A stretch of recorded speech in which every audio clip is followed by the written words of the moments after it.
c'est la fin de ma saison de chasse ici, donc il est temps de démonter tout ça et de faire un peu de graissage pour l'entreposage.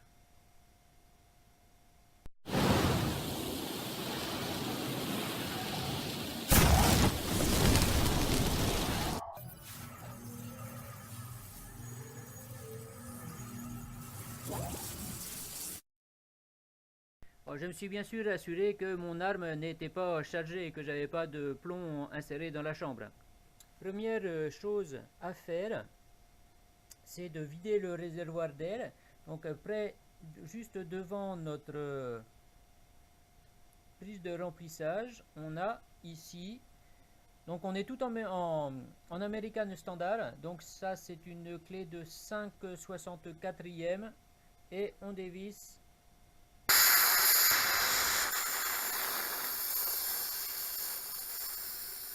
Voilà, on a juste besoin de débloquer un petit peu, on dévisse pas à fond, puisque sinon à l'intérieur on a une petite bille qui va se barrer.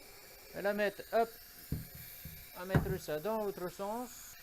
Donc on va attendre que le réservoir d'air soit complètement vide. Là on a encore pas mal de pression. Alors une fois que on n'a plus d'écoulement d'air au niveau de notre vis et que notre réservoir est bien à zéro, on va mettre l'arme en position verticale et libérer complètement la vis et la petite bille qui sont à l'intérieur.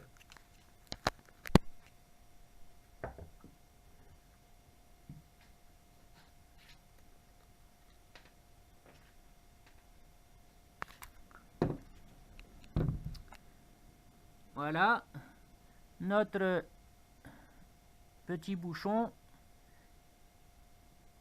et notre bille qui se trouve derrière. On va mettre ça de côté. Deuxième chose, toujours avec notre clé de 5/64e, on va enlever la partie supérieure, une vis du côté de la culasse.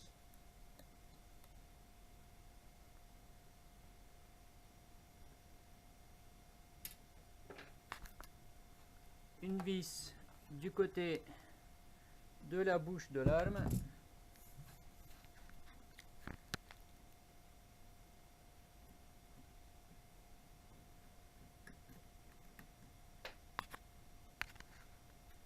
On va démonter aussi la vis qui tient le rail dessous.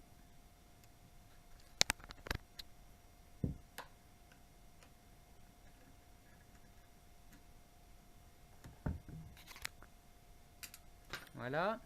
On peut maintenant sortir le cache avant.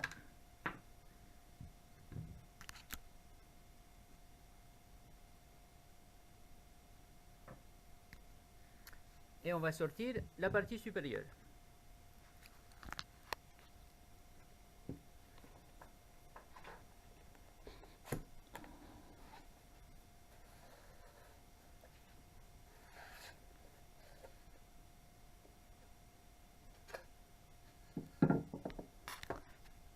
Donc moi ici elle n'était pas du tout bloquée. Si ça bloque un petit peu, on va venir frapper avec un maillet caoutchouc ici.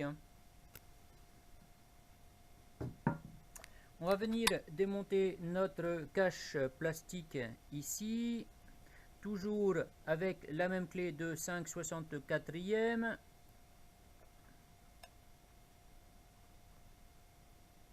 On a des vis des deux côtés.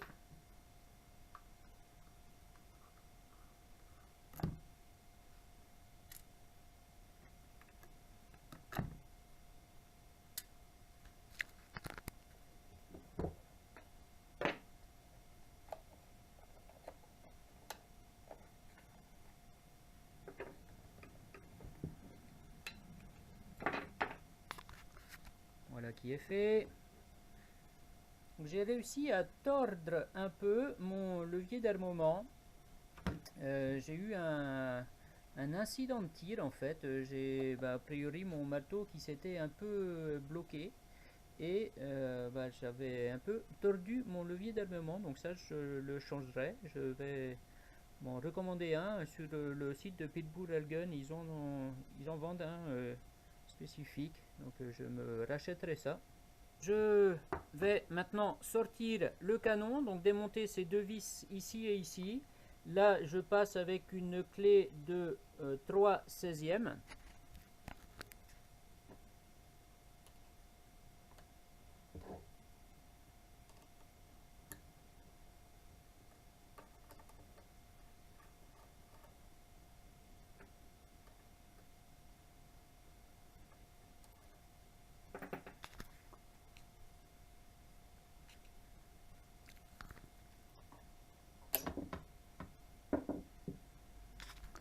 Donc le canon sort tout seul, absolument très bien. On va mettre ça aussi de côté.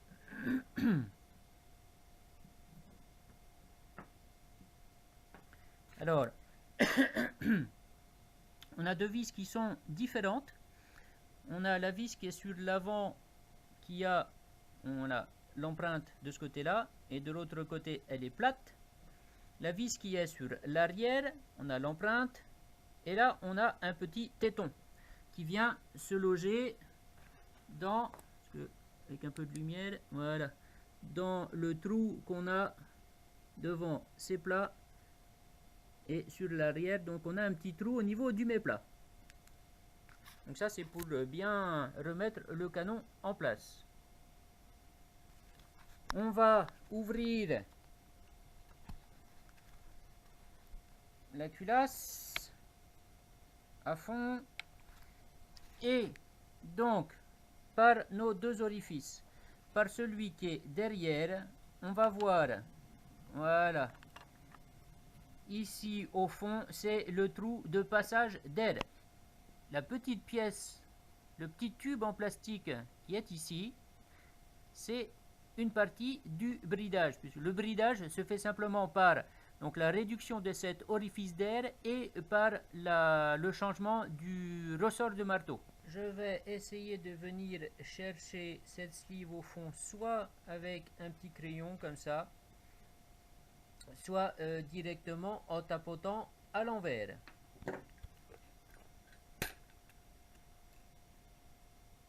Voilà. Voilà, donc là, j'ai ma sleeve en plastique qui est enlevée. On est chanfreiné sur les deux côtés, donc il n'y a pas de sens particulier. Et moi, j'ai un diamètre intérieur de 5,5. Vous avez ou pas donc enlevé votre petit tube de bridage. On referme, voilà, la culasse. Je vais venir libérer mon marteau, voilà, ouvrir ma plaque de couche,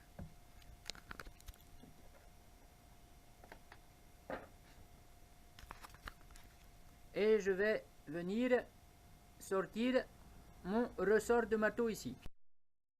Pour sortir mon ressort de marteau, là on passe avec du 1/4.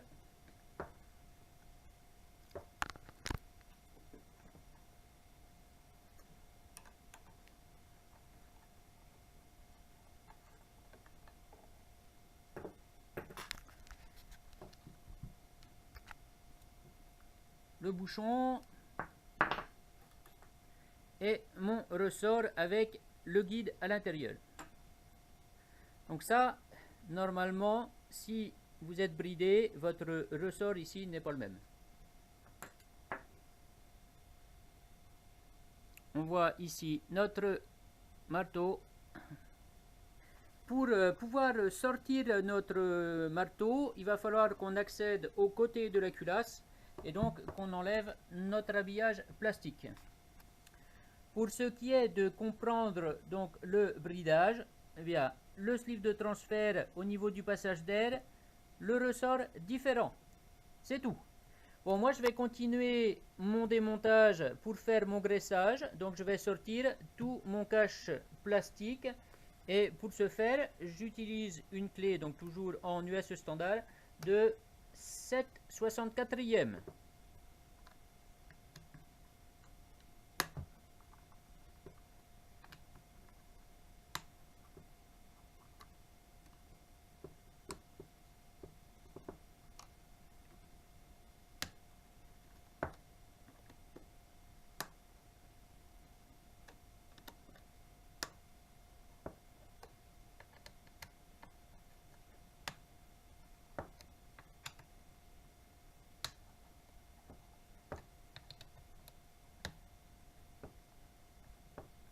Alors, on a une vis plus courte que les autres. On va voir ça ici.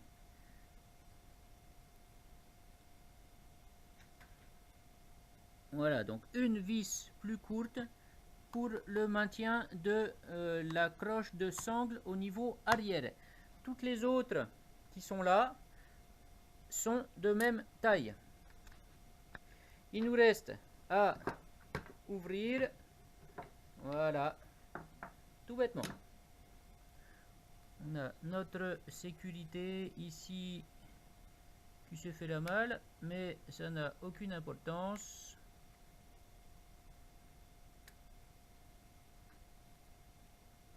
Et on accède maintenant à la vis qui va nous maintenir notre marteau ici. On repasse avec une clé de 3/32e pour enlever notre petite vis ici. Voilà. Et maintenant, on peut sortir notre marteau complètement. On va simplement mettre le petit doigt dedans et voilà, sortir mon marteau.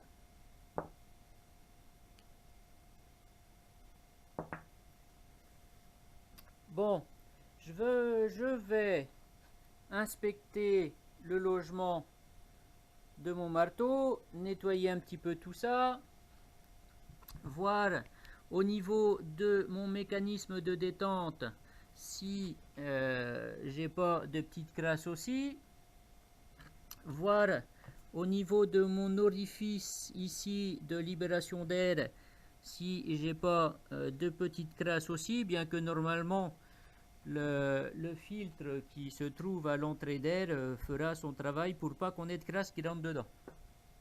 Et je vais voir au niveau de la culasse aussi, nettoyer un petit peu tout ça. Je vais vérifier tout ça, graisser un petit peu toutes ces parties qui sont en mouvement. Graisse ou huile que je vais enlever ensuite en début de saison avant de me servir de mon arme. Puisqu'il ne faut pas oublier que là on est à des pressions qui sont très élevées et si vous mettez des graisses pétrolifères dedans, ça va se comporter comme un moteur diesel et vous allez avoir des explosions. Donc pour démonter tout ça, eh ben, il m'a fallu 4 clés Allen en US standard ou SAE, hein, c'est pareil. Il me faut donc une 3/32e, une 7/64e, une 3/16e et une 1/4. Voilà ce que ça donne une fois complètement désassemblé.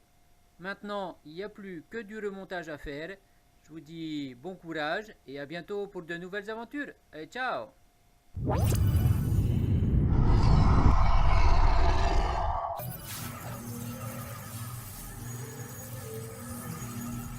What?